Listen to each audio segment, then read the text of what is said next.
Ya, ok. Voy a empezar a grabar. Ya, perfecto. Buenas tardes, queridos compañeras, compañeros y querido profesor. Hoy día vamos a hablar sobre planificación ecológica del territorio, ya, con el doctor Alexis Vázquez, docente e investigador de la Universidad de Chile, de la Facultad de Arquitectura y Urbanismo. Así que eso, profesor, le doy la palabra. Súper, muchas gracias, Waldo, muchas gracias también a quienes están organizando este evento, este ciclo de charlas. Para mí es un placer estar aquí con ustedes y conversar un poco sobre los temas en que estamos trabajando hace un tiempo con un equipo bastante diverso de la universidad. Así que muchas gracias a Alto Andino por la invitación.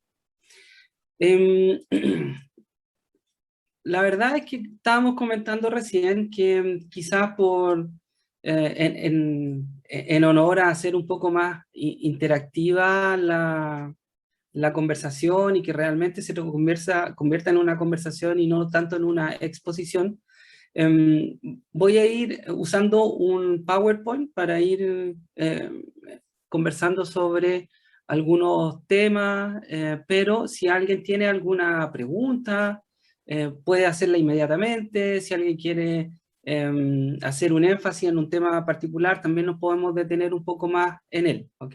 Entonces, ahí le voy a pedir ayuda a Valeria, Camila y Waldo, si es que alguien pone algo en el chat, me avisan porque de repente no lo veo, ¿vale? Y si no, como somos un grupo como bien manejable, pueden abrir el micrófono, interrumpirme y preguntar directamente, ¿vale? Súper. Ya, voy a compartir entonces mi pantalla. Aquí yo preparé esta presentación. Y lo que quería compartir con ustedes hoy en la tarde es sobre la planificación ecológica del territorio. La idea es, al principio, conversar un poco lo que es la planificación del territorio, ordenamiento territorial, ¿no? En términos generales. Luego, indagar en por qué necesitamos transformar el ejercicio del ordenamiento territorial en el mundo, pero especialmente en Chile, y dar paso a una planificación ecológica, ¿no? Entonces, desde ya uno podría pensar que el ordenamiento territorial o la planificación territorial eh, del futuro va a ser ecológica o no va a ser, ¿no? Como se dice también de la nueva constitución chilena. Bueno, vamos primero con un poco de contexto sobre lo que es planificación territorial o ordenamiento territorial en Chile, cuáles son sus alcances, hasta dónde llega esta idea, hasta dónde penetra en nuestro marco institucional, legal y cultural también. Entonces, en este contexto, no quiero ahondar mucho porque ustedes conocen tanto como yo cuál es el contexto del modelo de desarrollo chileno que se ha implementado en las últimas décadas, el cual ha tenido diversas bondades, pero también ha generado bastantes tensiones a nivel territorial. Aquí ustedes ven un, un reportaje de la prensa internacional que habla del milagro económico chileno, ¿no? El milagro económico chileno, y se refiere a la otra cara del milagro económico chileno. ¿Mm? Ustedes tienen aquí, cuenta un poco la historia sobre cómo los Chicago Boys implementaron este régimen neoliberal en la dictadura, y cómo eso de alguna manera trajo cierto crecimiento económico destacable dentro de la región y dentro de los países en desarrollo a nivel mundial, pero que también generó un montón de conflictos e inequidades. Aquí yo destaqué de este reportaje Solamente como un resumen, para seguir avanzando como en la presentación. En verde ustedes tienen destacado ahí como los aspectos más positivos de este milagro económico chileno, ¿no? En donde nos mencionan que, por ejemplo, la pobreza ha disminuido, ¿no? Ha disminuido, las tasas de desempleo también han disminuido, ha habido un aumento de inversión nacional y también internacional. Por supuesto que eso genera un clima de estabilidad súper importante a nivel país y que es muy favorable para el, el establecimiento de negocios, el establecimiento empresarial. ¿Mm?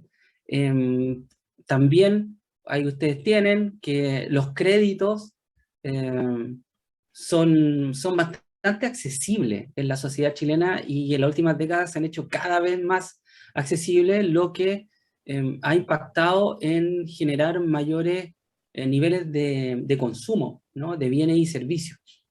Y a todo esto, a toda esta parte como positiva y bonita, se le denomina el milagro económico chileno. Pero abajo yo destaqué en rojo cuál es el otro lado del milagro económico chileno y que son las cosas que finalmente en los últimos 2 años han hecho de alguna manera explotar esta olla a presión que se venía acumulando por los últimos 30 años eh, y que tiene que ver con eh, los grandes desequilibrios, desigualdades entre los niveles socioeconómicos más altos y los niveles socioeconómicos más bajos, ¿no? Mientras que arriba ustedes tienen que, a nivel global, los macroindicadores se han comportado súper bien. Cuando uno empieza a desagregar estos indicadores de, por ejemplo, crecimiento económico, ve que el 1% de la población más rica es la que concentra la mayor parte de este crecimiento, la mayor parte de la riqueza que se ha generado en los últimos 30 años en Chile, ¿no? Por ejemplo, los salarios han aumentado, ahí ustedes lo tienen, han aumentado en promedio un 15% para el 90% de los chilenos, pero para el 1% más rico, los salarios han aumentado 150%, ¿no? Entonces, al final, si bien es cierto, los macroindicadores se han comportado en los últimos 30 años, 40 años a la alza, ¿no? Y expresan como este sentido como de salud económica, de un modelo de desarrollo exitoso, todos sabemos que esto esconden varias sombras que tienen que ver con la inequidad, desigualdad, desequilibrios territoriales, desequilibrios regionales, ¿no? Explotación, precarización, ¿ya? Y todo esto se relaciona con lo que ustedes ven aquí a nivel teórico, que tiene que ver con las características de la gobernabilidad neoliberal, ¿no? Ustedes saben que con la dictadura, y ya lo mencionaba, ¿no? Con este experimento que fue desarrollado en Chile por los Chicago Boys, en la dictadura militar se impusieron varias políticas neoliberales y que aquí yo destaco 5 según los planteamientos de McCarthy y Plutman, ¿no? Primero, el sistema de desarrollo chileno se ha basado en las últimas décadas en la privatización de bienes y servicios. Es decir, se ha creado mercado para los distintos componentes claves del territorio. ¿Qué quiero decir con esto? Por ejemplo, el agua. Todos pensaríamos que el agua es de sentido común, que nos pertenece a todas y todos, pero la implantación de esta gobernabilidad neoliberal se basó en, por ejemplo, privatizar el agua. ¿Mm? Por ejemplo, crear un mercado para el agua. ¿Mm? Esto es lo que se denomina la comodificación del territorio. Eso quiere decir transformar los componentes de un territorio en mercancías transables en el mercado, ¿no? Es otra mercancía transable en el mercado del agua, en el mercado del suelo, en el mercado de la energía, ¿no? Y esto se vivió muy intensamente. Tenemos que en Chile está casi todo privatizado, tú tienes que pagar por todo, ¿no? Educación, salud, ya di el ejemplo del agua, y también piensen que el territorio con su complejidad ha sido como de alguna manera desmembrado para transformarlos en distintos bienes que se transan en distintos mercados. Ya mencioné el mercado del agua, pero ustedes saben que también tenemos el mercado del suelo, es decir, de la superficie terrestre. Entonces, un metro cuadrado se transa en un mercado, entonces tiene un valor de compra, de venta y de arriendo. ¿Mm? Lo mismo que el agua. Y fíjense que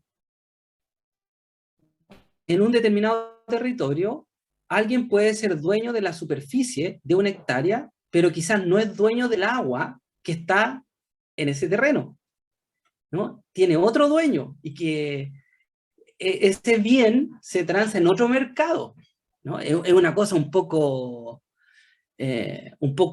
loca, ¿no? Esto lo presenta en otros países y no se cree mucho. Y créanme o no, tenemos el agua, la superficie y el subsuelo podría tener otro dueño aquí en Chile, ¿no? Y por eso ahí ustedes pueden encontrar los casos en que se dice tenemos un parque nacional y el parque nacional está en manos de, digamos, CONAF, pero esa es la superficie. Pero puede haber un privado que puede ser dueño del subsuelo y puede pedir permiso para explotar este bien que es el subsuelo, incluso en un parque nacional. ¿Por qué? Porque puede tener otro dueño y es otro mercado. Entonces, eh, esto es como un poco loco, pero creo que es importante entenderlo para saber cuál podría ser el alcance del ordenamiento o la planificación territorial en Chile. Entonces, no olviden esto, que en la actualidad tenemos una realidad territorial marcada por la privatización de bienes y servicios, ¿no? En donde la fuerza motora es el mercado. Esto tiene que ver con el segundo punto, con el recorte de la capacidad fiscalizadora y los recursos administrativos del Estado. Es decir, desde la dictadura tenemos un Estado nacional benefactor que se redujo enormemente, eh, se redujo la cantidad de personas que trabajaban en el Estado, se redujo las atribuciones que tenía el Estado, ¿no? Y con eso se reduce, por ejemplo, la capacidad que tiene el Estado de velar por el bien común y de contrarrestar los efectos negativos que tiene, eh, por ejemplo, el juego en el mercado de la transacción de bienes y servicios, ¿no? Esto segundo se relaciona mucho con que en Chile, por la implantación de la gobernabilidad neoliberal, ya pasamos de las regulaciones, de las normativas, a instrumentos que son voluntarios o instrumentos que tienen que ver con estándares indicativos. Entonces, nos quedamos con muy pocos instrumentos que son de carácter normativo, es decir, que tienen fuerza de ley, que regulan el movimiento del mercado, y nos quedamos sobre todo con instrumentos que son de carácter indicativo, voluntaria, alianza, ¿no? Todo ese.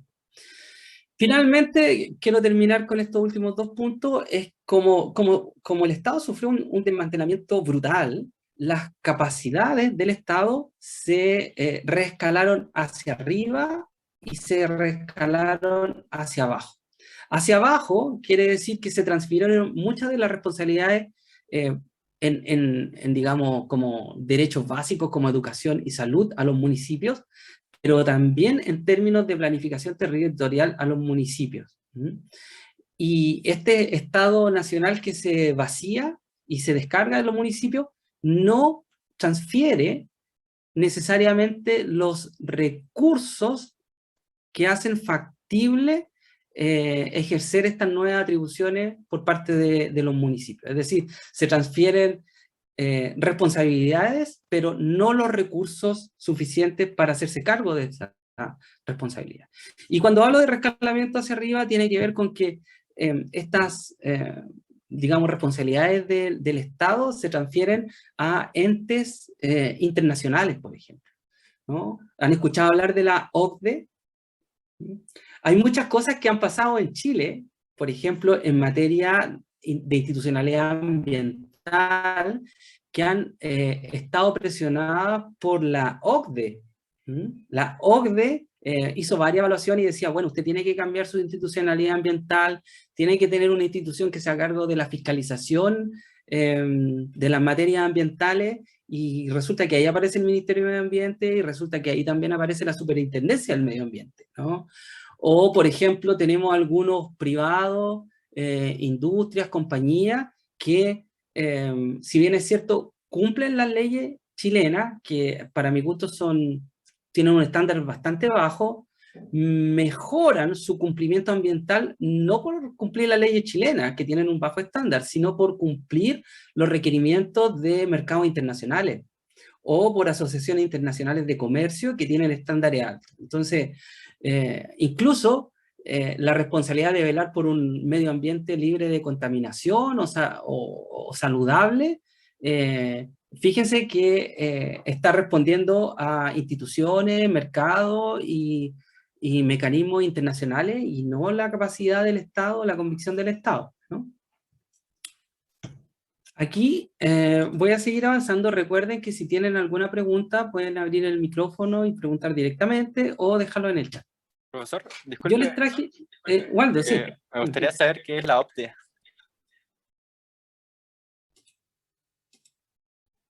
¿Cómo? ¿Qué es la OCDE? La OCDE. ¿Los demás conocen la OCDE?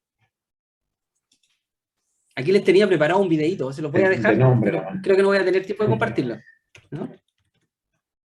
Mira, aquí está.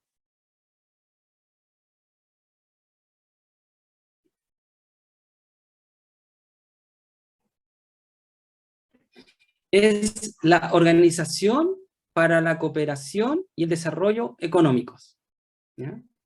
Es una organización internacional que agrupa a países desarrollados, digamos, ¿no? O del primer mundo, y todos los países están como de alguna manera compitiendo o enfocados en pertenecer a este grupo. Pero por supuesto, como son países del primer mundo, como son países desarrollados, para ser miembro tú tienes que cumplir con ciertos estándares, y esos estándares son incluso muchos de ellos más altos que los estándares que tienen los propios países actualmente. Ese es el caso chileno. Chile, para pertenecer a la OCDE, para seguir en la OCDE, tiene que constantemente tratar de cumplir con los estándares que son requeridos por ellos, ¿no? Y aquí, no sé, tú puedes ver los países que están, fíjate, ¿no? ¿Ya? Súper. Es interesante, Waldo, porque si tú haces una búsqueda, vas a encontrar que la OCDE ha hecho varias evaluaciones en distintas materias del país, de Chile. Y una de las materias, que es la que más nos interesa a nosotros, es en materia ambiental. Y va a encontrar que hay muchos informes y evaluaciones de la OCDE sobre las regulaciones e institucionalidad ambiental chilena. Y son bastante críticos. Y como a Chile le interesa pertenecer a este grupo, al final se ha visto obligado, no solo por eso, por otras fuerzas también, pero en gran parte por eso, de mejorar su institucionalidad ambiental y su marco jurídico ambiental. ¿Ya? No sé si te queda claro, Waldo. Sí, profesor. Gracias. ¿Sí? Mira, yo les traje un ejemplo de cómo se ve esta idea de la gobernabilidad neoliberal que fue implementada impuesta, diría yo, en dictadura, a través de esta declaración de la Política Nacional de Desarrollo Urbano de 1979. Yo destaqué aquí 4 puntos que están contenidos en la Política Nacional de Desarrollo Urbano del año 79, y el primero dice que el suelo no es un recurso escaso, ¿no? Porque antes de eso teníamos una declaración de que el suelo es un recurso escaso y por lo tanto el Estado tiene que regular la asignación de ese recurso escaso.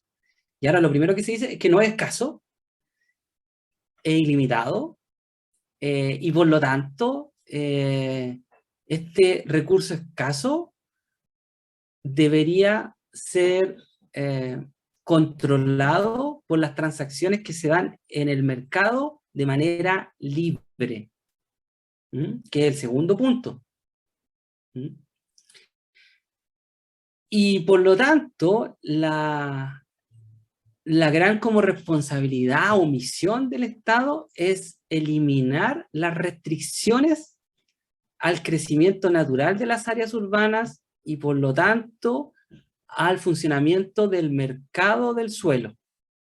Fíjense que esa es la definición de la Política Nacional de Desarrollo Urbano. La política nacional, como cualquier política, la Política Nacional de Desarrollo Urbano lo que hace es, de alguna manera, declarar cuáles son los valores que tiene nuestra sociedad respecto a un tema particular, cuál es la visión de futuro.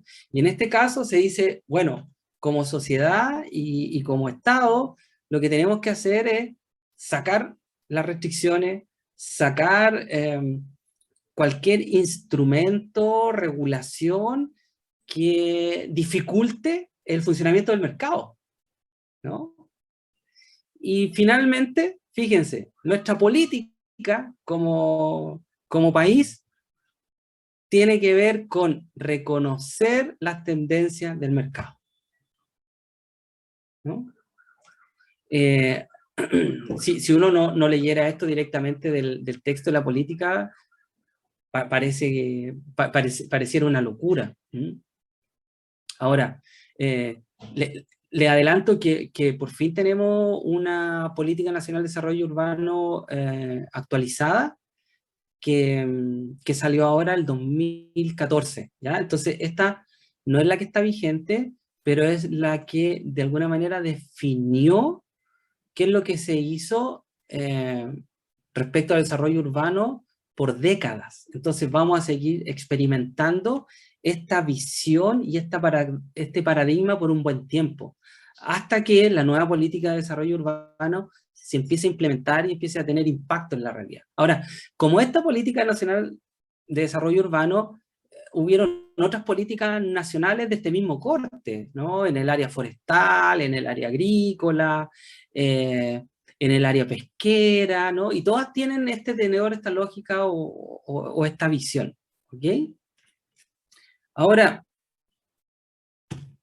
si uno va específicamente a el ordenamiento territorial en Chile, la primera pregunta sería aquí, ¿cuál sería la ley de ordenamiento territorial en Chile, si es que la conocen?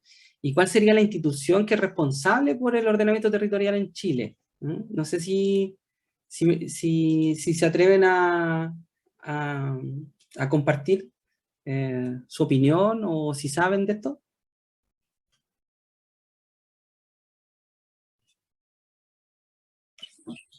Yo, siendo honesta, no sé mucho, no podría pensar. ¿Ambas? ¿No? ¿Y te tinca alguna? ¿Has escuchado alguna? A lo mejor alguna institución que te diga que es la que se está haciendo cargo del ordenamiento territorial en Chile. O sea, lo primero que me viene a la mente es el SEIA, el Servicio de Evaluación Ambiental, pero no sé si está tan relacionado. Ya, sí, sí está relacionado, ¿no? El sistema de evaluación de impacto ambiental, ¿sí? ¿Alguien más tiene alguna idea? Quizás el MOP. El Ministerio de Obras Públicas, ¿no? Es un ministerio muy potente que tiene estos planes estratégicos de infraestructura, ¿no? Entonces tiene un impacto territorial enorme, ¿no? ¿Alguna otra idea? ¿No? Y de ley no han escuchado tampoco, No, nada de ley. ¿no? Nada de ley. ¿Las instituciones también podrían ser las del orden público o no? Sí, sí, a ver, ¿cómo? Las de orden público, los carabineros. Ya, sí, o sea, te da esa idea ya a mí O sea, por el nombre, ¿cierto? Por el ordenamiento. desde el completamente desconocimiento Sí. y claro, sí, porque la ley se basan en la ley para hacer, o sea, para el ordenamiento territorial, no sé en realidad. Sí, Sí. quizás no tiene nada que ver. Sí, no, lo que me da risa es como estaba llamando a la policía. Casi no se puede evitar. Oye, bueno, quizás lo que podríamos dar es una definición de ordenamiento territorial antes de seguir avanzando. Hay muchas definiciones, no hay una que convenza a todo el mundo que hace ordenamiento territorial, pero en general se dice que el ordenamiento territorial es la expresión en el espacio de las distintas políticas de un país y que esencialmente es el ejercicio de ordenar las distintas actividades humanas en el territorio. ¿Ya? Y en ese sentido, la verdad es que no tenemos ni una ley de ordenamiento territorial en Chile y tampoco tenemos una institución encargada que concentre las responsabilidades sobre el ordenamiento territorial en Chile, ¿no? Caso muy diferente a, por ejemplo, el caso de Perú, donde el Ministerio de Medio Ambiente es el responsable del ordenamiento territorial. En Colombia también tenemos un ministerio que está encargado, hay una ley que está detrás, pero en Chile no tenemos, ¿no? Eso ya inmediatamente nos hace pensar en lo que discutimos antes, ¿cierto? En esta idea de que eh, la gobernabilidad neoliberal se basa en disminuir restricciones, y las restricciones toman forma de leyes, de reglamentos. Y por lo tanto, bajo esta lógica, para el funcionamiento del mercado y para el funcionamiento de la lógica neoliberal, es bueno no tener una ley de ordenamiento territorial. Y es bueno no tener una institución que se haga cargo del ordenamiento territorial. Y adivinen qué, no la tenemos. ¿No? Profe, ¿Sí, Valeria? una consulta. Lo que pasa es que también he escuchado harto sobre crear un ministerio del agua, así como también quizá un ministerio que vea temas específicos de ordenamiento territorial, pero no podría ser eso problemático pensando que estas cosas están tan relacionadas y quizás generaría como un sectorialismo entre estos componentes cuando están tan relacionados. ¿Cómo se podría enfocar eso en un futuro para que no pase esto que tenemos ahora, que diferentes sectores ven los temas por separado y no hay un desarrollo conjunto? Sí, justamente lo que pasa es esto, lo que yo muestro aquí en estos circulitos, que actualmente, Valeria, tenemos un montón de instituciones con competencia en el ordenamiento territorial. Y tenemos un montón de leyes, reglamentos y otros instrumentos que tienen competencia en el ordenamiento territorial, pero están escasamente articulados. En general no hay coordinación Y si a algo nos llama el ordenamiento territorial, es a una mirada integral, que es lo que dices tú, Valeria. Es decir, no nos sirve una mirada solamente enfocada en el agua, o solamente enfocado en el desarrollo urbano, o solamente enfocado en la conservación, sino que necesitamos una mirada intersectorial, una mirada integrada. Y para eso en el mundo se han encontrado distintos arreglos institucionales y legales, ¿no?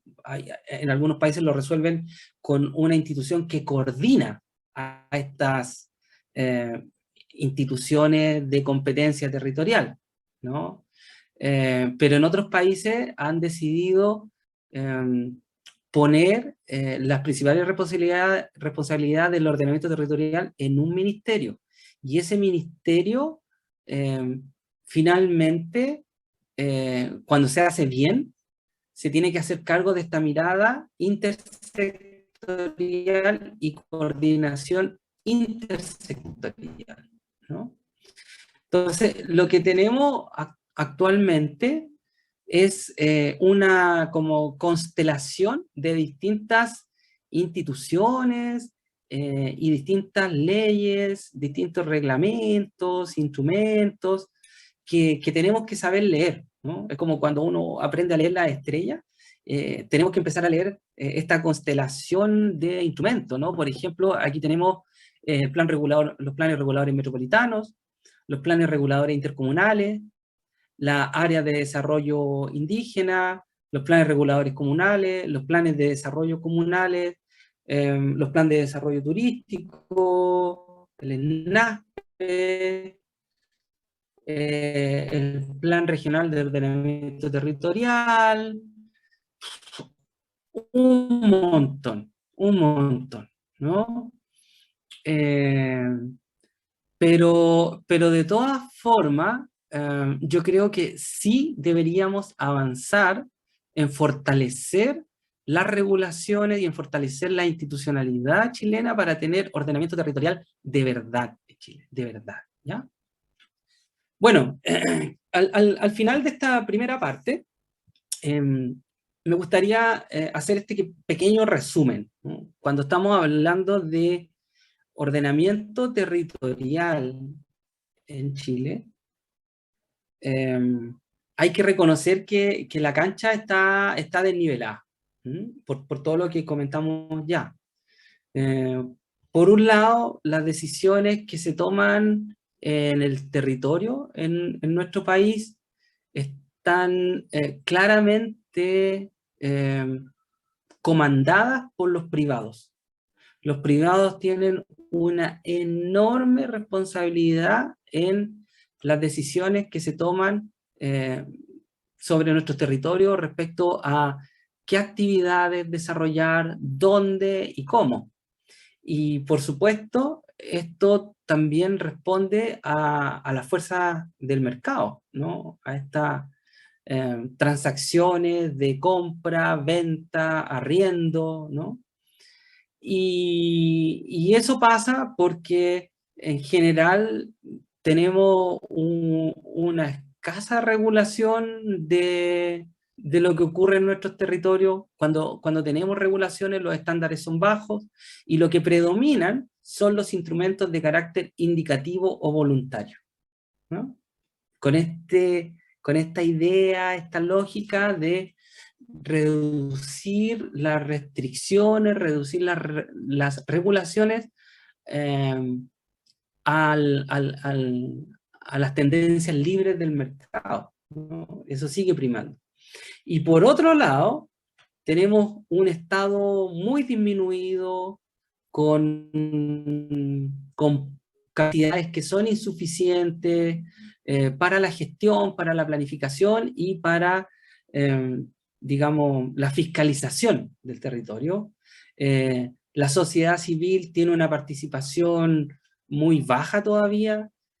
Cada vez se abren más espacios participativos, pero esto todavía siguen siendo completamente insuficiente, y algo que ya mencionamos, en general los instrumentos normativos de carácter legal son muy escasos, ¿no? Y con estándares no muy buenos. ¿ya? Entonces, eso hay que tenerlo claro para cuando hablamos de ordenamiento territorial en Chile, ¿ya? Algunos avances respecto a este escenario un poco deprimente respecto a planificación territorial, se los presento aquí. Ustedes tienen que, recientemente, ahora en junio, ¿sí? Junio, se aprobó la Política Nacional de Ordenamiento Territorial. Entonces, tenemos por primera vez una política de ordenamiento territorial. Ahora, esta política que hace una declaración general de qué queremos en nuestro territorio, cómo queremos conducirlo, cuál es el futuro que nos imaginamos, ¿no? Se tiene que traducir luego en regulaciones, leyes. Aquí solamente me gustaría enfatizar alguna idea. Esta política lo que hace es, de alguna manera, sugerir cuál podría ser una posible institucionalidad en Chile para el ordenamiento territorial. Y lo que menciona es esta comisión interministerial. Es una comisión que se denomina Ciudad, Vivienda y Territorio. Esta comisión está dirigida por el Ministerio de Vivienda y Urbanismo, pero la componen también otros ministerios que los ven aquí ustedes, ¿no? Interior y Seguridad Pública, Secretaría General de la Presidencia, Economía, Fomento y Turismo, Desarrollo Social, Obras Públicas, bueno, hay tantos, ¿no? Entonces, con eso se pueden dar cuenta de que se apunta a esta idea de que el ordenamiento territorial tiene que ser un ejercicio intersectorial, y está dando señales de que quizás es el Ministerio de Vivienda y Urbanismo el que se va a hacer cargo del ordenamiento territorial en el futuro en Chile. Algo a tener en cuenta. El Ministerio de Vivienda y Urbanismo, que hasta ahora su competencia y preocupación mayor es el desarrollo urbano. El desarrollo urbano. Y cuando hablamos de planificación territorial nos referimos a los territorios urbanos, pero también rurales y también naturales. Aquí tienen ustedes, fíjense, otra señal en este mismo sentido. Cámara de Diputados aprueba proyecto de ley de integración social y urbana que impulsa en MIMBU. Pero también en esa iniciativa se propone cambiar el nombre del Ministerio de Vivienda y Urbanismo por el de Ministerio de Ciudad, Vivienda y Territorio. Entonces, pareciera que la intención en el Estado es dejar al MIMBU, con otro nombre, por supuesto, a cargo del ordenamiento territorial en Chile. Ahora, eso hay que pensarlo bien, ¿no? El mismo ha ido ganando terreno cada vez más en la planificación territorial en Chile, pero su preocupación, competencia y expertise está en la planificación urbana. Imagínense a alguien experto en hacer planificación urbana, planificando territorios rurales y territorios naturales. Entonces, es algo para tener en cuenta, ¿ya? Otro avance al respecto, ya saben, si tienen preguntas las pueden ir dejando en el chat, pero también las pueden ir haciendo Profe, directamente. y tengo una consulta. ¿Sí? Sí, Camila. ¿a su criterio usted cree que este cambio de nombre del ministerio sería un avance, algo positivo? Porque a mi perspectiva, el hecho de que sea ciudad trae un poco de sesgo de las materias que se podrían tratar, o el cómo ver el territorio. A mí no me gusta la idea. Yo preferiría que las competencias de ordenamiento territorial se radicaran en el Ministerio de Medio Ambiente. Yo creo que el Ministerio de Medio Ambiente tiene una visión un poco más amplia, no intersectorial, ¿no? Porque igual es el sector ambiental, pero sí una competencia en cautelar los sistemas de soporte de vida en el país. Eso quiere decir los sistemas naturales, los sistemas productivos, que toda la ciencia actualmente nos dice que son la base sobre la cual uno puede construir un sistema social saludable y un sistema económico saludable. Entonces, yo creo que si uno pone esas prioridades ordenadas adecuadamente, creo que lo ambiental y lo ecológico es lo principal, es lo primero. Y en ese sentido debería ser el Ministerio de Medio Ambiente, pero esa es mi opinión personal, ¿ya? Ahora, si esto se transfiriera al MIMBU, habría que tener una reconversión enorme de sus atribuciones y de sus capacidades, porque otra vez, tú tienes que el MIMBU está lleno de expertos y expertas en desarrollo urbano, ¿no? Pero ya desde hace un tiempo están planificando sectores rurales con los planes reguladores intercomunales, ¿no?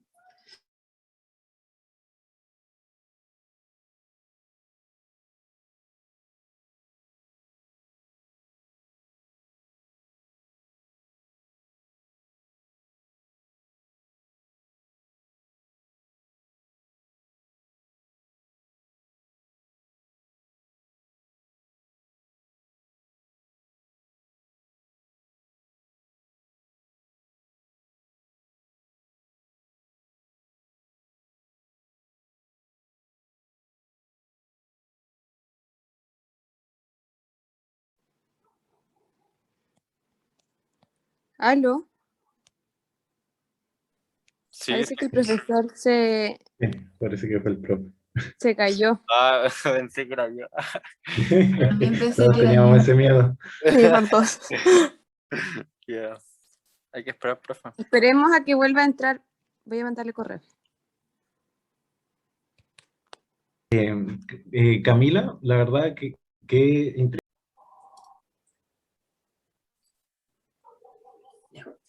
Entonces, como les comentaba, uno de los avances importantes tiene que ver con la ley 21.074 de fortalecimiento de la regionalización del país.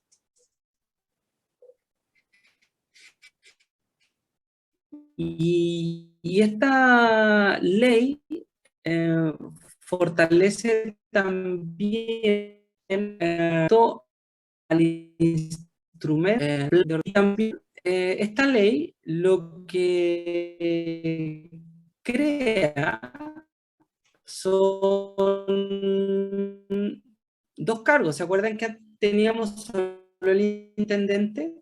Y que el intendente es elegido por el presidente.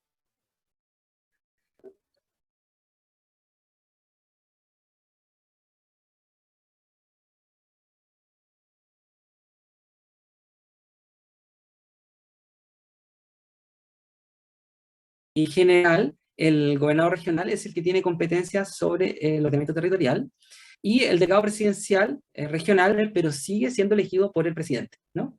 Entonces, vamos a ver cómo funciona esto. Seguramente ya han visto en redes sociales que ya están surgiendo los primeros roces sobre cuáles son las competencias y relaciones entre el delegado presidencial y el gobernador regional. No sé si vieron ayer la entrevista del gobernador de la región de Valparaíso, de acá, porque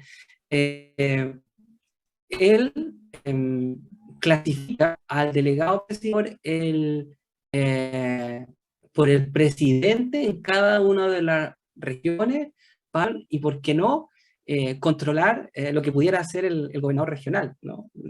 No con esas palabras, pero dice algo así. También el gobierno regional, ¿no? Y la nueva figura del gobernador regional y el instrumento del Plan Regional de Ordenamiento Territorial, ¿ya? Ahora, una cosa que hay que entender muy, muy importante, es que en términos del ordenamiento territorial en Chile hay un desbalance enorme en términos de lo ordenado y lo regulado que están las zonas urbanas versus las zonas rurales. ¿Ya? Por ejemplo, aquí ustedes tienen la planificación territorial en zonas urbanas, que uno le puede denominar planificación urbana. Aquí ustedes ven el nivel administrativo, todo muy bien ordenadito, nacional, regional, intercomunal, comunal, intracomunal. La institución que es competente, o las instituciones que son competentes en cada nivel administrativo y el instrumento de planificación, ¿no? Entonces, por ejemplo, a nivel nacional, por supuesto que es el MIMBU, y tenemos la Política Nacional de Desarrollo Urbano, la Ley General de Urbanismo y Construcción y la Ordenanza General de Urbanismo y Construcción. A nivel regional, tenemos el Plan Regional de Desarrollo Urbano, el Plan Regional de Ordenamiento Territorial, y la institución involucrada, el CEREMI de Vivienda, el Gobierno Regional y el Consejo Regional. ¿Ya? No les quiero aburrir con esto, porque esto después lo pueden buscar, pero sí, por favor, fíjense, es que tenemos todo muy bien ordenadito según los niveles administrativos, cuáles son las instituciones competentes y los instrumentos que aplican en cada caso, ¿ya? Pero, en cambio, en las zonas rurales no tenemos este nivel de organización y sistematización. Lo que tenemos en las zonas rurales, que las zonas rurales se definen legalmente como las zonas que están fuera de los límites urbanos definidos en los instrumentos de planificación territorial. Por ejemplo, los planes reguladores comunales nos dicen cuál es el área urbana, ¿no? Hacen un polígono. Y todo lo que está dentro es área urbana. Todo lo que está afuera, por contraposición, es un área rural. Y los planes reguladores comunales solamente norman lo que está dentro del límite urbano. Eso, por favor, ténganlo muy, muy claro, porque muchas veces ante un problema en un área rural se dice, bueno, aquí el plan regulador comunal debería arreglar este problema. No, los planes reguladores comunales tienen solamente competencia en el área urbana. ¿Ok? Ahora, como les comentaba, el Ministerio de Vivienda ha ido expandiendo como su campo de acción y ahora también está zonificando zonas rurales y naturales a través de los planes reguladores intercomunales. Ahora, las zonificaciones que hacen las zonas rurales y naturales son bastante genéricas, ¿no? Dicen, por ejemplo, zonas de interés silvoagropecuario, o zonas de preservación ecológica, ¿ya? Y no avanza más, pero de todas formas está zonificando.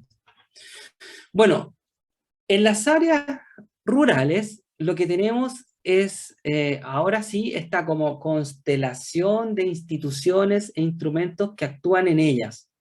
Yo aquí le puse solo algunas, pero son muchas. Por ejemplo, algo que es súper importante en lo que ocurre en zonas rurales es este mecanismo de cambio de uso de suelo, donde el titular de un proyecto puede pedir cambiar un polígono en una zona rural de rural a urbano. Y eso le da atribuciones para, por ejemplo, hacer ciertos desarrollos inmobiliarios o industriales. Ese permiso se le solicita al Servicio Agrícola Ganadero, que depende del Minagri. Por ejemplo, si quieres hacer una explotación minera o tener una concesión minera, eso lo ve el Serna-Geomin. Si quieres hacer una zona de interés turístico, una ZOIT, lo tienes que tramitar con el Sernatur. Los planes de manejo forestal, que son tan importantes, eso los ve CONAF, Minagri. El Sistema Nacional de Áreas Silvestres Protegidas del Estado lo ve CONAF. Pero ¿qué pasa con las áreas silvestres protegidas privadas? No hay una institucionalidad. Los sitios prioritarios los ve el Ministerio del Medio Ambiente. Los santuarios de la naturaleza lo ven entre el Ministerio de Educación y el Ministerio del Medio Ambiente. Entonces, al final lo que les quiero decir es que en las zonas rurales, cuando les toque trabajar en una zona rural, tienen que hacer el trabajo de descubrir y leer cuáles son las instituciones que están presentes ahí y cuáles son los instrumentos que están presentes ahí, ¿no? Bueno, solo mencionar que cuando hablamos de figuras o modalidades de protección de la naturaleza, se cuentan alrededor de 32. 32. Y esas están ligadas a distintas instituciones, ¿no? Entonces es una complejidad enorme, ¿ya? Entonces, bueno, para resumir, tenemos entonces que hay un enorme desbalance en la planificación territorial de zonas urbanas y zonas rurales. En las zonas rurales tenemos una mayor complejidad, desagregación y muchas veces desarticulación entre las distintas instituciones e instrumentos. ¿Okay? Bueno, ahí preguntan por la ley 19.300 y el sistema de evaluación de impacto ambiental que también mencionó una colega. Por supuesto que tienen competencia en términos del ordenamiento territorial. ¿En qué sentido? En el sentido de que es el sistema de evaluación de impacto ambiental el que de alguna manera también va diciendo qué tipo de actividad se puede hacer en un lugar o no, ¿no? Porque está supeditado a la autorización ambiental. Ahora, ustedes saben que el símbolo del sistema de evaluación de impacto ambiental es un visto bueno. Entonces, también entendamos que lo que busca el sistema de evaluación de impacto ambiental es mejorar ambientalmente los proyectos, pero yo no creo que el sistema esté ahí para de alguna manera vetar proyectos o impedir que estos proyectos se hagan, ¿no? Eso es como una reflexión un poco más personal. Bueno, ahora sí que tenemos claro qué es lo que ocurre en Chile, me gustaría que nos moviéramos al siguiente tema, ¿no? Y que tiene que ver con ordenamiento territorial y protección de la naturaleza. ¿Creen que esto se pueda o no? ¿Qué dicen ustedes?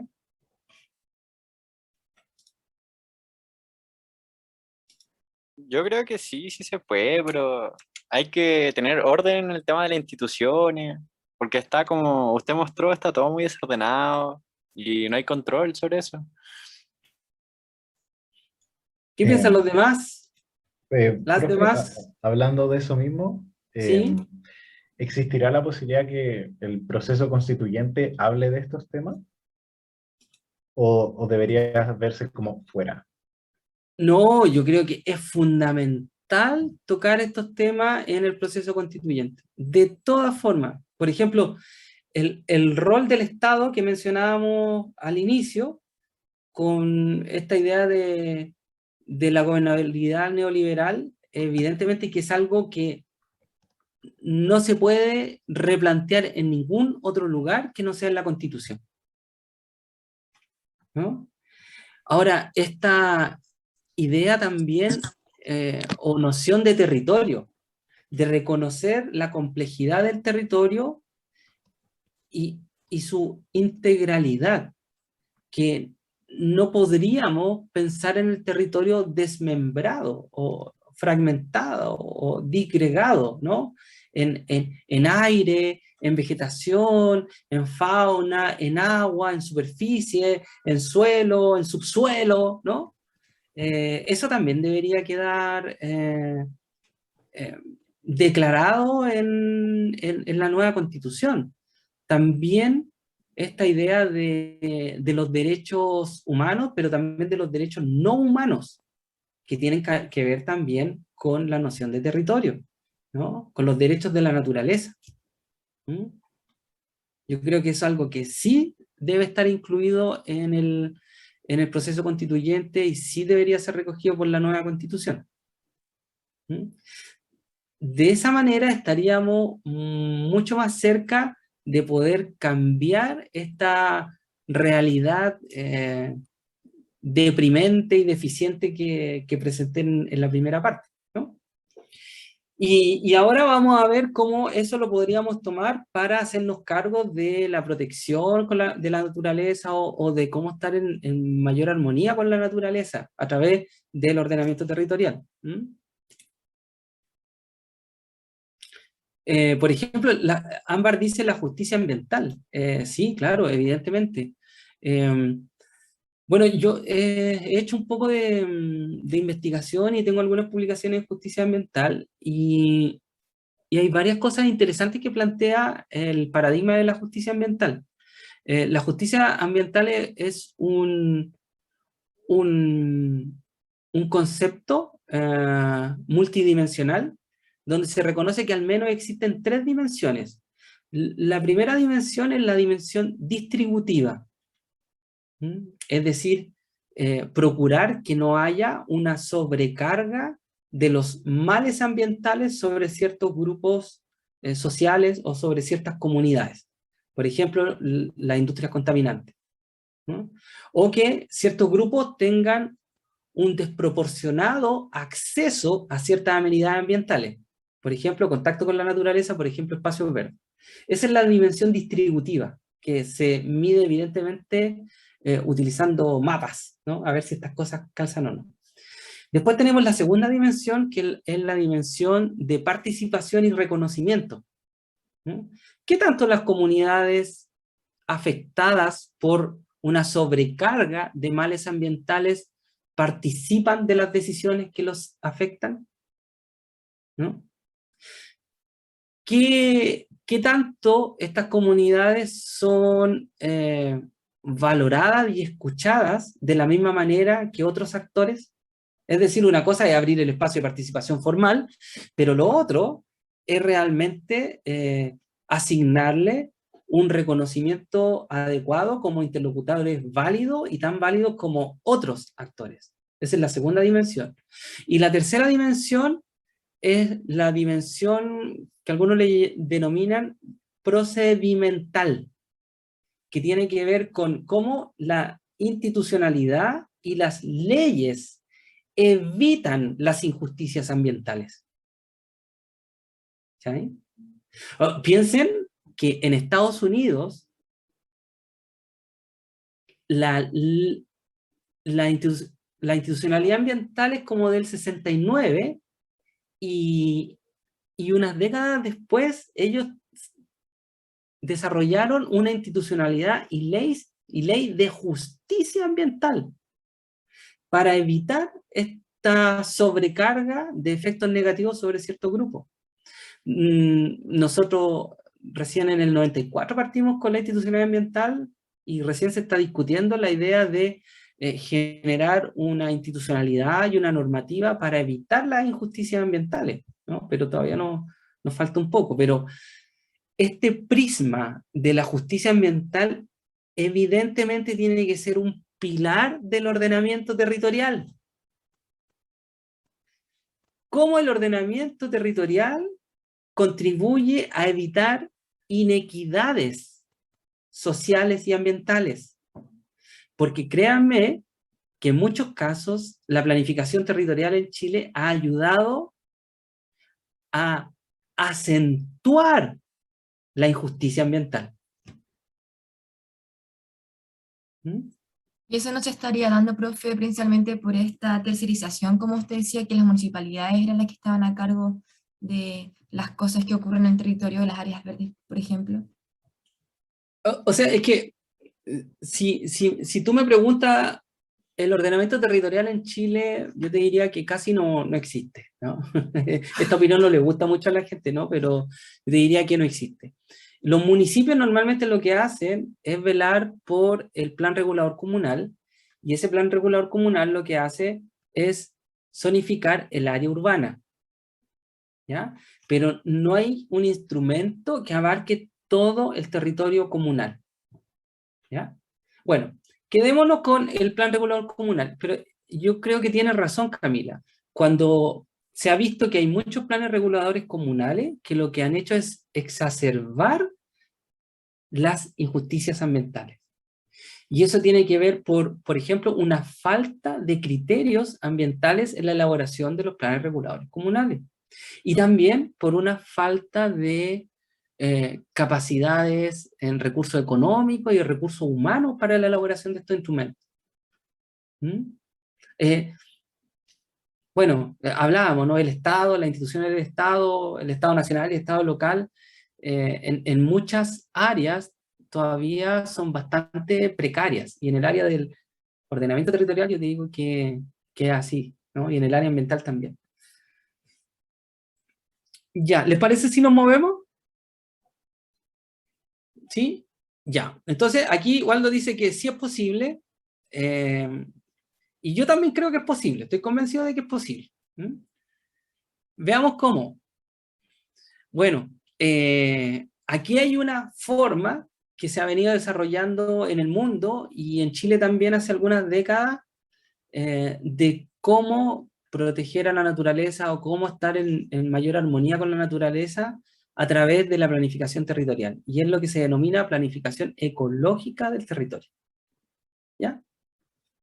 Ahora, a ver, ahora. ¿Por qué necesitamos una planificación ecológica o ambiental del territorio? Ya hemos visto que el modelo de desarrollo chileno ha generado un montón de inequidades, desigualdades, tensiones territoriales, desequilibrios regionales, sociales, segregación social, problemas de contaminación, problemas ambientales. Y aquí ustedes ven algunos ejemplos que nosotros pensamos que si uno incorporara la dimensión ecológica o ambiental a la planificación territorial actual, podría de alguna manera mitigar algunos de estos problemas o evitarlos incluso, ¿no? Por supuesto, esta no es la fórmula mágica para que desaparezcan todos los problemas ambientales en Chile, pero sí sería una contribución enorme. Aquí ustedes pueden ver problemas que sí se podrían solucionar a través de la incorporación de la dimensión ecológica a la planificación territorial. Por ejemplo, el relleno de humedales. Por ejemplo, la degradación y deforestación de bosques nativos, ¿no? Sobre todo en los sectores donde hay una intersección con el desarrollo urbano, o por ejemplo la extensión de la frontera agrícola o forestal, ¿no? Sobre los sectores de bosque nativo, las zonas de sacrificio, ¿no? Cómo se han ido concentrando estos problemas ambientales en ciertas zonas. Incluso aquí, fíjense, un santuario de la naturaleza, que uno dice, bueno, si tenemos la denominación de un santuario de la naturaleza, uno podría dar por hecho que esa zona está protegida, ¿no? Y fíjate, la amenaza para el santuario de la naturaleza de Hualpén ante futuras construcciones. ¿Y quién está, digamos, como avalando o propiciando esta construcción? Es justamente el Plan Regulador Metropolitano de Concepción. Entonces, es lo que decíamos, ¿no? Muchas veces esta planificación territorial actual está propiciando situaciones de injusticia ambiental y también propiciando la destrucción de los ecosistemas. Ahora, actualmente la planificación territorial se basa en una definición de sustentabilidad que ahora se le denomina débil, que es la típica, digamos, representación de sustentabilidad que tiene estas tres esferas en equilibrio: desarrollo económico, equidad social, intra e intergeneracional y protección de la naturaleza, ¿no? Donde las tres esferas son igualmente importantes. Y en general la planificación territorial en Chile trabaja con esta noción de sustentabilidad. Ahora, en la práctica, la planificación territorial en Chile ni siquiera trabaja con una buena definición de sustentabilidad débil, sino que en la práctica se ve un poco así, ¿no? Esta es la aplicación en la práctica de la planificación territorial en Chile. donde la dimensión económica, el desarrollo económico, es la que de alguna manera comanda las decisiones que se toman en términos de planificación territorial. Poco a poco se está incorporando más la dimensión social y se está tomando en cuenta para la planificación territorial, pero la que ha quedado, a nuestro juicio, muy relegada es la dimensión ambiental, la naturaleza. Casi no se considera en la planificación territorial actual, en la práctica, ¿ya? Es decir, necesitamos movernos rápidamente, quizá a lo que está aquí a la izquierda, pero incluso si queremos ser de alguna manera un poco más visionario y estar a la altura de los desafíos que tenemos, uno debería pensar en moverse a una visión como esta, de sustentabilidad fuerte, en donde reconocemos que estas tres esferas no tienen la misma importancia, no tienen la misma jerarquía, sino que se deben representar como una torta, o como un sistema de círculos concéntricos, en donde en la base tenemos los ecosistemas. Solamente teniendo ecosistemas saludables, funcionales, vamos a poder tener sistemas sociales saludables, perdurables, felices, ¿no?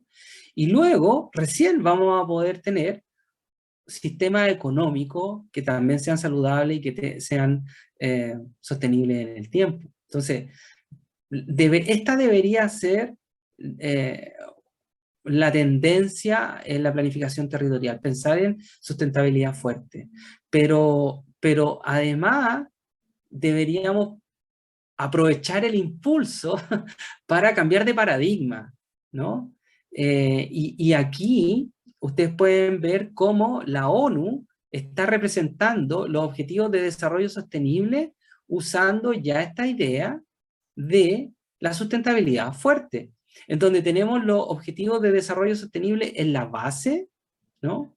Por ejemplo, preocuparnos de la vida submarina, la vida de los ecosistemas terrestres, mantener el agua limpia y sin amianto, acción por el clima, ¿no? Protegemos la biosfera. Y la biosfera, mantener una biosfera saludable es el primer paso para preocuparnos de estos otros objetivos de desarrollo sostenible, ¿ya? Entonces, ya la ONU se está haciendo cargo de esto y está reconociendo que estas tres esferas no tienen la misma importancia. Y la planificación territorial debería hacer lo mismo.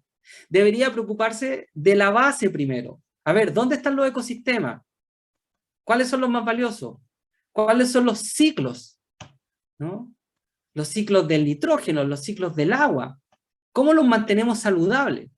Recién después de eso, podríamos planificar infraestructura, los sectores residenciales, ¿no? Y después la industria y las empresas. En cualquier caso, y aquí vamos un poco a retomar esta idea del proceso constituyente, la idea sería aprovechar el impulso también y movernos a un cambio cultural y estructural, donde pasamos de un paradigma como antropocéntrico, porque la sustentabilidad fuerte sigue siendo una mirada antropocéntrica, ¿no? Porque protegemos la base de la biosfera solamente porque permite nuestra supervivencia, ¿no? Pero deberíamos movernos más allá incluso, deberíamos movernos a una visión ecocéntrica o biocéntrica. Es decir, todas las otras formas de vida tienen derecho a existir y por lo tanto esos derechos deberían ser reconocidos incluso, ¿por qué no?, legalmente. Y si no legalmente, al menos éticamente. Bueno, sigamos, ya estoy a punto de terminar.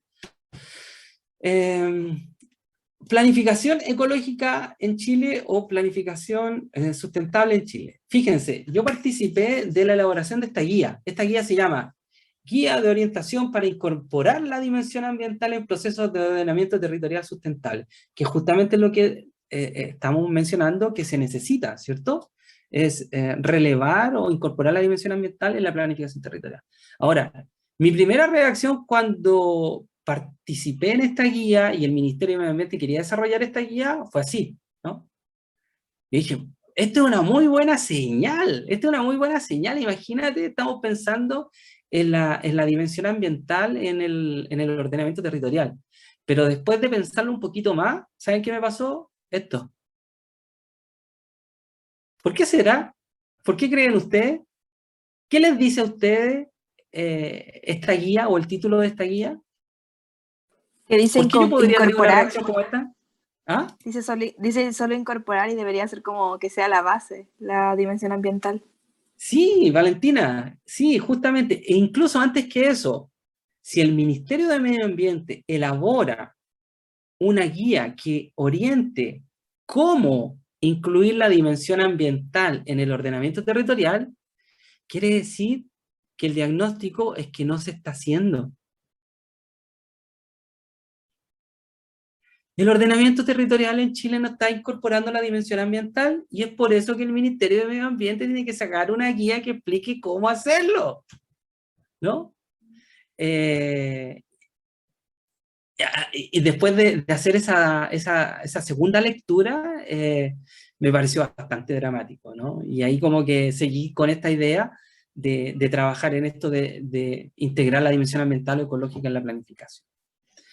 Y por eso hablamos de la planificación ecológica o sustentable. Y aquí viene una definición bastante general, que luego vamos a ver en especial qué significa en el caso chileno. Cuando hablamos de planificación ecológica o ambiental, le tenemos que poner este apellido a la planificación territorial. Pero si uno hace bien la planificación territorial, ya debería incorporar la dimensión ambiental, pero vemos que en la práctica no se hace. Y por eso nos obligamos a ponerle este apellido, ¿no? ¿Se dan cuenta que es como un apellido? Pero la buena planificación territorial ya incorpora la dimensión ambiental, entonces conceptualmente podría ser como, de alguna manera, como repetitivo, ¿no? Ponerle ambiental. Pero bueno, ¿por qué se hace que se le pone ambiental o ecológico?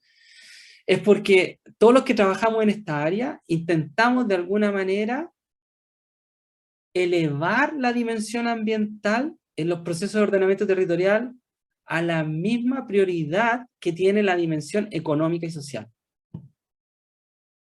Y en mi caso personal, porque yo comulgo con esta idea de la sustentabilidad fuerte, yo trato de que la dimensión ambiental incluso tenga una preponderancia mayor a la económica y a la social, haciéndonos cargo de esta pirámide, ¿ya? Porque ha estado casi completamente ausente. Y por el otro lado, es un llamado a aplicar el conocimiento ecológico, biológico, en la planificación territorial, que normalmente no se usa. ¿Mm? Bueno, ¿qué tan antiguo es esta idea de que a través de la planificación territorial estemos en mayor armonía con la naturaleza y protejamos los ecosistemas? Es súper antiguo, ¿no? Aquí ustedes tienen un artículo científico que hace un análisis de cómo la planificación urbana en la China antigua usaba principios de Feng Shui. Porque el Feng Shui, bueno, ahora ustedes conocen el Feng Shui porque nos dice dónde poner un espejo, cómo orientar la cama, ¿no? Pero en esencia, el Feng Shui lo que nos dice es cómo orientar los objetos en el espacio para articularnos bien con los flujos de energía. Y en el caso de la planificación urbana, hablaban de cómo orientar las calles, cómo orientar la entrada de una ciudad, el puente, el sistema de irrigación, y cómo orientarlo con el ciclo del agua, con la insolación, ¿no? Por dónde sale el sol, por dónde se pone, qué tanta luz le llega a la ciudad, el viento, cómo me oriento con el viento. Entonces, esta idea de la planificación ecológica es muy, muy antigua. Lo que pasa es que se nos fue perdiendo, y sobre todo cuando hablamos de esta planificación moderna y neoliberal más se nos olvidó. Entonces, al final es un ejercicio como de reconectarnos con ideas antiguas, no es nada muy novedoso. Lo último, aquí ustedes, les quiero compartir un poco sobre la planificación ecológica en Chile. La planificación ecológica en Chile es una iniciativa del Ministerio de Medio Ambiente. Inició con un proyecto en el año 95 que se hizo aquí en la región metropolitana, pero luego, en el 2016, este esfuerzo, esta idea fue retomada por el Ministerio de Medio Ambiente y se hicieron ya alrededor de 6 planificaciones ecológicas en distintas regiones de Chile. Entonces, esta es una idea que el Ministerio está impulsando y que está contenida incluso en el proyecto del SBAP, del Servicio de Biodiversidad y Áreas Protegidas. Entonces, cuando se apruebe, porque seguro se va a aprobar, va a demorar un montón, la planificación ecológica va a tomar más fuerza, ¿no? Va a estar en auge. Pero es una iniciativa del Ministerio de Medio Ambiente que hasta ahora se ha desarrollado principalmente a nivel regional, pero que nosotros, con un equipo de la Universidad de Chile, llevamos a escala local. Por primera vez, en el año 2019, empezamos a desarrollar un ejercicio en la región metropolitana y 6 comunas de la región de Valparaíso de planificación ecológica a escala local, por primera vez. Entonces, después les puedo comentar más si les interesa sobre ese ejercicio particular. Lo que quería mencionarle aquí muy rápidamente es cuál es el objetivo y cómo se ve la planificación ecológica. En esencia, en Chile, la planificación ecológica en términos institucionales, formales, ¿no? Ahora estamos viendo como lo específico, es una planificación que expresa espacial, territorialmente, la mirada del Ministerio de Medio Ambiente sobre lo que debería ocurrir o no en un determinado territorio. ¿Ya? Y la idea es que esta planificación territorial ecológica, que es de carácter, aquí viene otra vez, ¿no? Hicimos esta definición al inicio, es de carácter indicativa, es voluntaria. Pero se piensa que la planificación ecológica puede servir para instrumentos normativos, como los planes reguladores metropolitanos, como los planes regionales de ordenamiento territorial, que esos sí tienen carácter normativo. Entonces debería ser como un insumo, ¿no? Para los procesos de planificación territorial normativos. Hay un poco la reiteración de estos principios, es un instrumento del Ministerio de Medio Ambiente, es de carácter indicativo y por lo tanto establece orientaciones de lo que debería ocurrir respecto a la actividad humana en el territorio, considerando sobre todo la dimensión ambiental. ¿Ya? Aquí les muestro muy rápidamente, después les puedo dejar el link donde pueden descargar todo esto antecedente. Estos son los mapas que nosotros hicimos de la planificación ecológica en la región metropolitana y 6 comunas de la región de Valparaíso. Y fíjense que aquí tenemos los objetivos ambientales zonificados. Y en el color verde se muestra las áreas que son prioritarias de preservación. Estas, ¿no? Esos colores. Aquí pueden ver el piedemonte andino, la alta cordillera, cordillera de la costa. En este otro tono de verde, las áreas que tienen una vocación para la preservación o restauración. En rojo, las áreas prioritarias de restauración. Luego, las que tienen una vocación entre restauración y uso sustentable, y en amarillo, las que tienen una vocación para uso sustentable. ¿Ya? Entonces, así es como se ven algunos resultados de la planificación ecológica. Ahí ustedes pueden ver también, este es el objetivo zonificado preservación. Todas estas áreas que tienen algún color son prioridad para preservación. Lo que te dicen los colores es qué componente es la que hace esa área valiosa para preservar. Por ejemplo, aquí ustedes pueden ver prioridad 1 de preservación, todas las que están en celeste, es por el agua. Y ahí ustedes pueden ver glaciares, quebradas, ríos, esteros, las cabeceras de las cuencas. Son prioridad de preservación, pero sobre todo por la regulación del agua.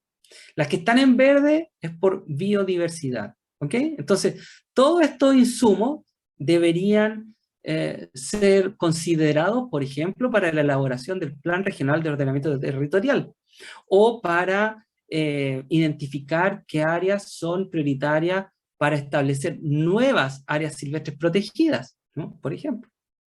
Porque aquí ustedes tienen en color rojo las áreas protegidas e iniciativas de protección actuales, pero fíjense que hay un montón de áreas muy valiosas que nosotros denominamos núcleos, que son en este color, que no están protegidas actualmente. Entonces, este instrumento ya te indica dónde podrías necesitar ampliar un área protegida actual o dónde crear una nueva. ¿Okay? Esto es lo que nosotros denominamos infraestructura ecológica. La infraestructura ecológica es la red de espacios más importante para la biodiversidad en la región. Es como la columna vertebral, es como el sistema respiratorio de la naturaleza, el sistema circulatorio. Y por lo tanto deberían ser priorizados para su conservación. Este es el sistema de soporte de vida. Esta es la base de esa pirámide que les mostré. ¿Ok? Y con eso termino y quedo súper disponible para si quieren conversar o hacer algún tipo de pregunta. Gracias. Profe, gracias a usted por la charla, estuvo de verdad que muy entretenida, me remontó por todos los tiempos del colegio. Y no, de verdad que aprecio mucho su charla. Gracias. Profe, yo tenía una consulta de curiosidad, disculpe si están preguntando.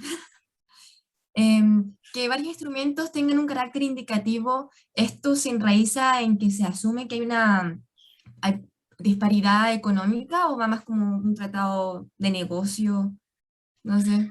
Sí, todo eso se arraiga en términos casi como filosóficos en el modelo neoliberal. El modelo neoliberal y las políticas neoliberales que fueron, digamos, impuestas, creen firmemente en que es el mercado el que mejor va a asignar y de manera más eficiente los recursos. Y, por lo tanto, las decisiones que se tomen sobre dónde localizar una determinada actividad, las debería tomar el mercado, en este juego de la oferta y de la demanda. Por lo tanto, está la convicción en que no tenemos que ponerle restricciones al mercado, como leyes, regulaciones, instrumentos, ¿no? Porque si el mercado no funciona libremente, no va a ser todo lo eficiente que podría. Entonces hay una fe ciega,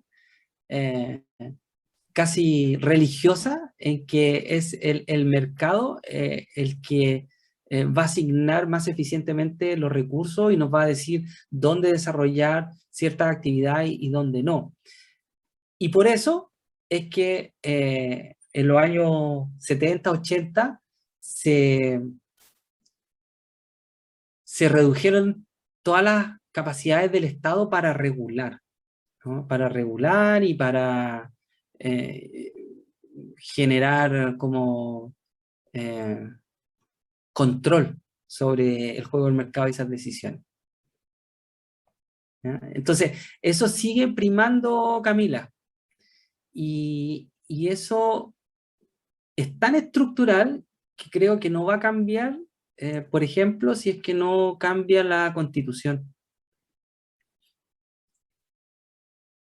Claro, esa era mi pregunta, ¿dónde se podría hacer ese switch? del indicativo Sí. normativo. Sí. Claro, pero también yo creo que pasa por un cambio también cultural y social, así como de gran escala también. Porque, claro, nosotros decimos, mira, tienen que haber más regulaciones, más leyes, ¿cierto? La capacidad del Estado tiene que incrementarse para reducir los problemas que genera el juego del mercado y cierta actividad económica. Pero eso también, de alguna manera, va a significar que nosotros renunciamos, cada uno de nosotros individualmente, a, a, a, a algunas de nuestras libertades individuales. Renunciamos en pos de este bien común que es como de planificación y de reducir estas libertades en pos del bienestar colectivo. ¿Ya? Y cuando pasa eso, muchas veces a cada uno o cada una de nosotros no nos gusta mucho, ¿no? Entonces yo creo que también implica un cambio en la Constitución a nivel estructural, una reconfiguración del Estado y sus capacidades, pero también un cambio a nivel cultural y social importante. Mm.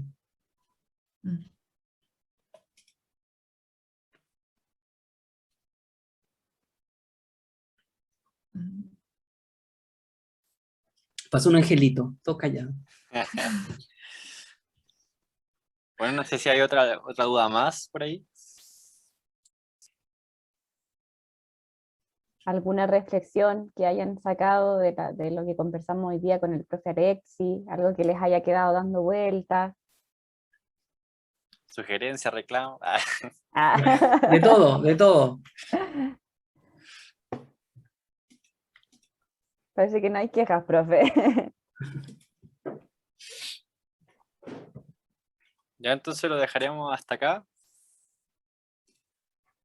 Así que, Sí, profe, claro. gracias Mira, por la charla. déjame que les voy a compartir aquí en el chat el sitio web donde están alojados los distintos materiales y resultados de este proyecto de planificación ecológica, ¿no? Porque hablamos un poco como a nivel teórico, conceptual, y al final solamente les mostré rápidamente cómo se hace esto, cómo se ve, pero si alguien quiere saber como los detalles, lo puede encontrar en esa página web. Hay varias secciones. Hay una sección donde pueden descargar un libro de metodología, un libro con los resultados. Pueden también ir a una sección donde hay como alrededor de 6 videos con presentaciones sobre el proceso general. Hay un geoportal también. Bueno, hay mucho material. Se los dejo ahí por si les interesa revisarlo después con mayor detalle. Gracias, profesor. Ya, bueno, profesor, lo dejo invitadísimo y considerado para otras charlas. Y obviamente a todos los participantes que estuvieron. Así que eso, atento a Sí, nuestras profe, redes muchas sociales. gracias. Atento a nuestras redes sociales, que ahí publicaremos las próximas charlas. Súper, muchas gracias por la invitación. Chao, que estén bien. Gracias por venir. Chao, profesor. profe, que le vaya bien. Ah, profe. Muchas gracias. Chao.